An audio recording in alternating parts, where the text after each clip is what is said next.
ചേടാ, ഈയിടെയായിട്ട് കണ്ണങ്ങോട്ട് പിടിക്കുന്നില്ലല്ലേ? ഇനി എന്റെ കണ്ണിന്റെ കുഴപ്പമാണോ അതോ ഈ മരത്തിന് ഉയരമില്ലാത്തോണ്ടാന്നോ? ഈ പരിസരത്തെങ്ങാനും വേറെ മരം ഉണ്ടോ ഇച്ചിരിയുടെ ഹൈറ്റ് ഉള്ളത്? ഒന്നും ഇല്ലല്ലേ.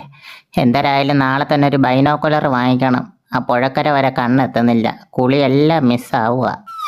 എടി പെണ്ണുങ്ങളെ, ഉള്ളതെല്ലാം പെട്ടെന്ന് കൊത്തിപ്പറക്കി തിന്നോ കേട്ടോ. വേറെ പെണ്ണുങ്ങളൊക്കെ വന്നു കഴിഞ്ഞാൽ പിന്നെ നമുക്കൊന്നും തിന്നാൻ കിട്ടുകയില്ല. അത് മാത്രമല്ല, നമ്മൾ തിന്നേ ഇരുന്നവരെ വേറെ ഒരൊറ്റ പെണ്ണുങ്ങളെ അങ്ങോട്ട് അടുപ്പിക്കുകയും ചെയ്യരുത് കേട്ടോ. എല്ലാം പെട്ടെന്ന് കൊത്തി തിന്നാൻ നോക്ക്. ചേടാ, കുറെ നേരമായിട്ട് ഈ വെള്ളത്തിൽ മുങ്ങിക്കിടന്നിട്ട് ഒരു മനുഷ്യന്മാർ ഈ കരയിലോട്ട് ഇച്ചിരി വെള്ളം കുടിക്കാൻ വരുന്നില്ലല്ലേ. മഞ്ഞും മുയലിനും ഒക്കെ എൻ്റെ ഉടായ്പ പരിപാടി മനസ്സിലായെന്നാ തോന്നുന്നത്.